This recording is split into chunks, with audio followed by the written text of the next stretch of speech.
Rickettsias y clamidias. A las rickettsias se les llamó así en homenaje a Howard Ricketts, científico que las estudió y murió de tifus por contaminación accidental durante sus investigaciones. Estas son proteobacterias aeróbicas que se comportan como parásitos intracelulares estrictos, con morfología de pequeños cocos o bacilos gram-negativos, con un tamaño entre 0.3 a 0.7 micrómetros de ancho y 1 a 2 micrómetros de largo.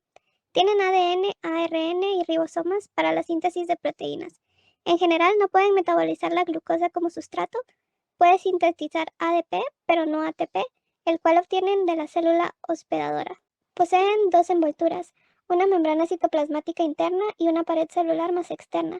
La pared celular está formada por una capa interior de peptidoglucano, ácido morámico y ácido diaminopirmélico, y otra más externa de liposacáridos, separadas por un espacio periplásmico. No tienen flagelos y está rodeada por una biopelícula poco adherente.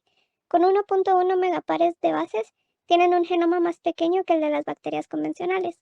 Muchos genes ausentes, que son necesarios para la biosíntesis de aminoácidos y nucleósidos en las rickettsias, son reemplazados funcionalmente por genes homólogos del genoma hospedero, por lo que requieren células vivas para su desarrollo. Para el diagnóstico de estas infecciones se emplean la inmunofluorescencia directa, técnicas de histoquímica con anticuerpos monoclonales o PCR sobre muestras de biopsia, sangre o costras de lesiones cutáneas.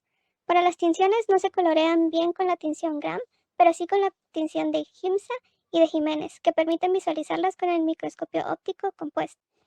En el orden de las rickettsiales se ubican dos familias. La familia Rickettsiae, que comprende dos géneros, Orientia, en el que se encuentra la especie Tsutsugamushi, el agente del tifus de los matorrales, transmitida por ácaros, y Rickettsia, en el que se encuentra el grupo tifus y el grupo de la fiebre moteada.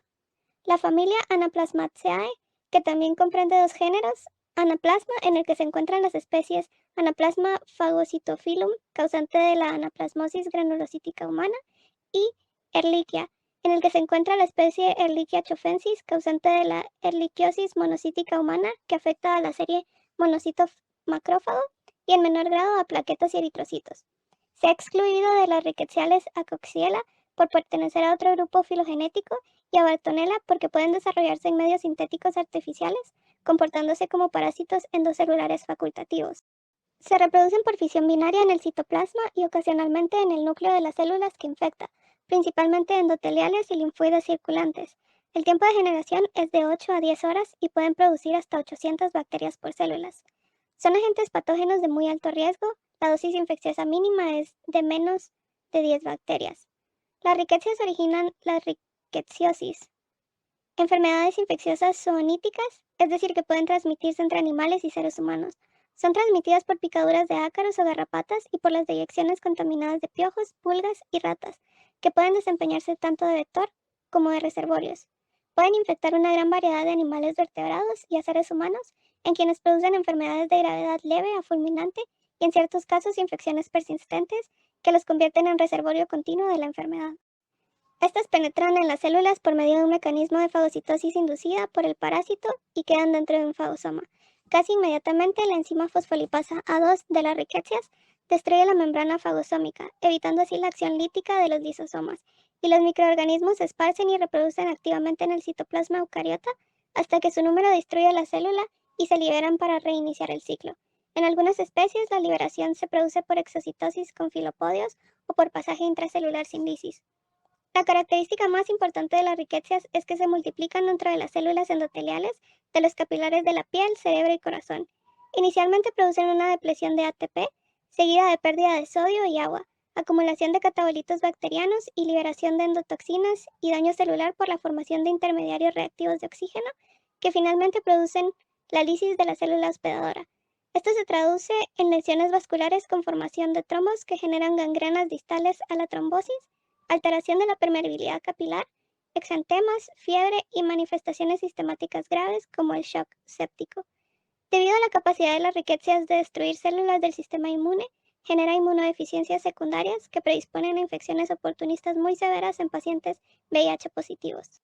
Algunos ejemplos de enfermedades producidas por rickettsias son el tifus epidémico o exantemático causado por la Rickettsia prowazekii. El reservorio de este es el hombre o la ardilla y el vector es el piojo por medio de sus heces contaminadas. Se detecta principalmente en Sudamérica y Asia. Es importante mencionar que esta rickettsia está clasificada como un germen apto para armas biológicas en una categoría B de diseminación a gran escala con moderado impacto médico. El tifus murino o endémico es causado por la Rickettsia typhi. El reservorio de este son las ratas y las pulgas, y el vector, las pulgas mediante sus heces contaminadas. El hombre se infecta al frotar las heces sobre la herida generada por la picadura. Esta enfermedad es de distribución universal. El tifus de los matorrales es causado por la Orientia tsutsugamushi y se transmite por saliva infectada que regurgitan las larvas de los ácaros al picar la piel del humano, donde se produce una escara necrótica.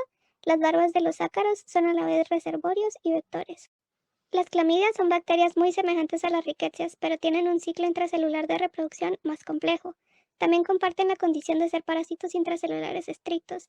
De hecho, antes se les consideraba como un virus grande. Las clamidias son cocos gram negativos inmóviles con membrana citoplasmática y ribosomas. No poseen peptidoglucano en su pared con aspecto de bicapa, separadas por un espacio periplásmico.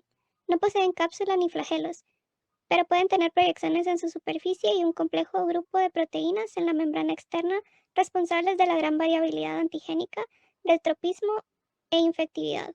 Uno de estos péptidos es semejante a la miocina cardíaca e induce miocarditis.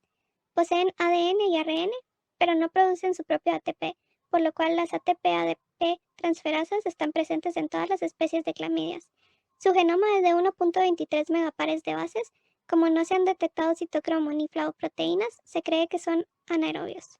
El tamaño mínimo en una parte de su ciclo reproductivo es de 300 a 350 nanómetros, formando partículas electrodensas con aspecto de flor o roseta, denominadas cuerpo elemental. Esta estructura metabólicamente inactiva es infecciosa, extracelular, rígida, resistente a la rotura y a la desecación. No requiere artrópodos para la transmisión a humanos. Para la identificación se utiliza la inmunofluorescencia, ELISA y PCR. Se tiñen muy poco con la tinción de Gram, pero lo hacen mejor con la de Giemsa. En el orden de las clamidiales, la familia Chlamydiaceae comprende dos géneros: Chlamydophila, con 3 especies patógenas para el hombre: Chlamydophila psittaci, Chlamydophila pneumoniae y Chlamydophila abortus. El segundo género es Chlamydia, con el patógeno humano Chlamydia trachomatis. Las clamidias se multiplican en vesículas dentro del citoplasma de la célula hospedera mediante un ciclo bifásico. Después de adherirse al cuerpo elemental a receptores específicos, penetran en la célula hospedera por medio de un proceso comparable a la fagocitosis. Estos cuerpos elementales, que permanecen dentro del fagosoma e inhiben la fusión de los gránulos lisosomales, aumentan de tamaño y se tornan esféricos, más frágiles y menos densos, y ricos en ARN. En esta etapa del ciclo no son infecciosos, pero sí metabólicamente activos, y se denominan cuerpos reticulares. Dentro de las vesículas fagosómicas, estos cuerpos reticulares se multiplican por fisión binaria y producen microorganismos pleomórficos. En este estadio pueden visualizarse inclusiones intracitoplasmáticas responsables del nombre de las clamidias, del griego clami, que significa manto, por la envoltura. Una vez que se han multiplicado, los cuerpos reticulares se condensan y dan origen a los cuerpos elementales, que por autólisis celular quedan libres y con capacidad de infectar a otras células. Se estima que este ciclo en vivo demora de 48 a 72 horas. Las clamidias infectan células linfoides, epiteliales no ciliadas, cilíndricas o cúbicas de diferentes mucosas, como de la conjuntiva, endocérvix, recto, endometrio, genitourinarias y trompas de falopio. La injuria celular se produce por lisis y probablemente por acción de toxinas o reacciones autoinmunes. Algunos ejemplos de enfermedades producidas por clamidias son: Chlamydia trachomatis. Es transmitida de persona a persona por secreciones oculares infectadas o por moscas que actúan como vector mecánico de las secreciones infectadas. Esta comprende dos biovariedades: la primera, que origina el tracoma y la conjuntivitis de inclusión, una infección ocular que causa ceguera, y la otra son enfermedades de transmisión sexual: el linfogranuloma venéreo con tropismo por células linfoides. Entre otras patologías, producen uretritis, cervicitis, miocarditis, artritis de la articulación temporomandibular. Se le ha asociado también a aterosclerosis, aunque dan reacción cruzada con las nanobacterias. Chlamydophila psittaci causa ornitosis y psittacosis, transmitida al hombre por las deyecciones contaminadas de aves que actúan como reservorios. Producen desde neumonías y fiebre de origen desconocido hasta un síndrome tóxico fulminante. Chlamydophila pneumoniae causa neumonías atípicas, bronquitis, faringitis y sinusitis. En el campo estomatológico, las clamidias pueden producir el síndrome de Reiter, manifestado por artritis, uretritis, conjuntivitis y lesiones bucales eritomatosas, a veces con bordes blanquecinos o como erosiones superficiales dolorosas. En muy pocas ocasiones se manifiestan con parálisis facial y artritis de la articulación temporomandibular. Estas son las referencias utilizadas. Gracias por su atención.